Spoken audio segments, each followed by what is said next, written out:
At this point, your tomatoes are more excited for spring than you are.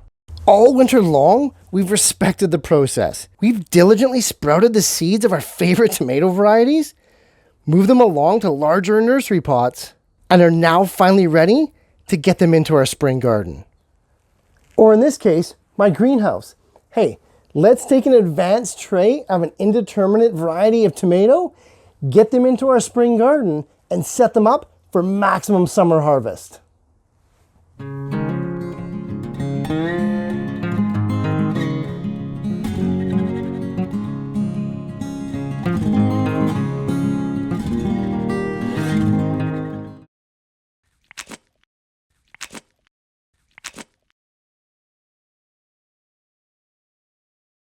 The beds I'm using in this case are 6 feet by 1 feet, and they'll fit about 6 vine tomato plants just perfectly. I do prepare my greenhouse beds a little bit differently than I do the ones outside. I tend to treat the raised beds inside my greenhouse more like a container or a pot. As such, they rarely need to be weeded, and I could dig in the soil or replace the soil completely and freely, just as I would simple pots or containers on my patio. With the soil in them relatively fresh, I can start digging holes underneath each of the wires that I have running to the apex of the greenhouse. Tomatoes, particularly indeterminate tomatoes like these ones, should be planted as deep as possible. So don't be shy about digging that hole even a foot down. Once I've dug all my holes, I then fill them with water, especially with soil as dry as this is. Now we're ready for planting. Begin by taking your tomato starter plant in one hand. With your other hand over the top of that pot, straddle the plant stem with your index and middle fingers. Unless it's completely root bound, that plant should pop out quite easily. I then place the plants in each of the holes that I made.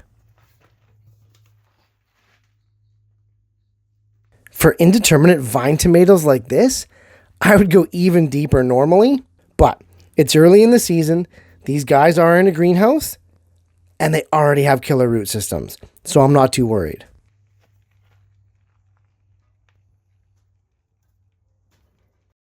With all the tomato plants placed in each of those 6 holes, I can now begin to fill in and around them with a quality organic potting mix.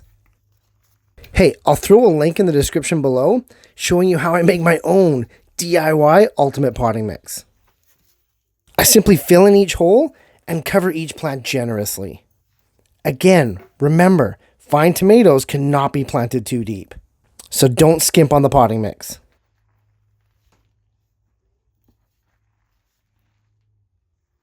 Although I've sped up this video a bit here, this process does go really fast. It should only take you about 3 to 5 minutes to plant the entire bed. Now, a note on why we're planting these tomatoes so deep. Tomatoes, and pretty much all nightshades really, have the ability to send out roots right from the sides of their stems. We call these appendages adventitious roots. This ability to root up their stem is the singular reason that tomatoes are such an amazing transplanter. And we need to use this to our advantage, particularly in the case of vine tomatoes, to maximize the results this summer. With your bed fully planted, the temptation would be to water the plants right away. And while we will need to water this bed eventually, there's still one more step that we need to do. We need to cover our beds with a thick organic mulch. This can be shredded leaves, shredded yard trimmings, or even straw. For my beds here, I wanted to add a little bit of a nitrogen boost to the soil, so I'm using green grass clippings. The green blades of grass will shed nitrogen back into this soil, providing nutrients for the future crop. Lay that mulch on thick. Anywhere from 2 to 4 inches should suffice. Having a mulch layer is essential to a healthy garden. Mulches prevent moisture loss, they moderate extreme temperatures, and they keep that top layer of the soil bioactive and full of life. And in the immediate case of this bed, it allows us to water the plants without blasting that soil everywhere, undoing all the work we just did. Before I go ahead and water, I usually fasten the tomato plants to those wires that I have installed. Using these twist ties will be an ongoing process throughout the life of the plant, but I do like to get them secured before that first watering. Vine tomatoes are quite easy to tie up, and it just makes sense to get these guys secure before blasting them with water. You're going to want to water your beds deeply and thoroughly in the case of tomatoes. Tomatoes are the most popular starter plants around the world, and for good reason. Everyone loves at least one product that a tomato makes, if not, the fresh version itself.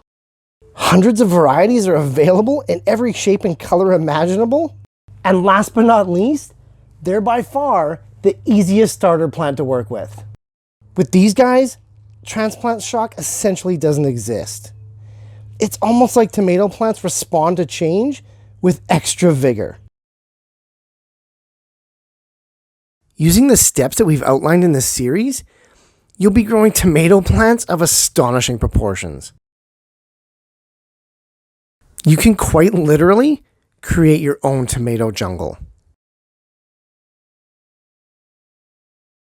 I really hope that you enjoyed this tomato series, and I hope that a few of the tips that we discussed in these 3 videos help you to your most bountiful tomato harvest yet.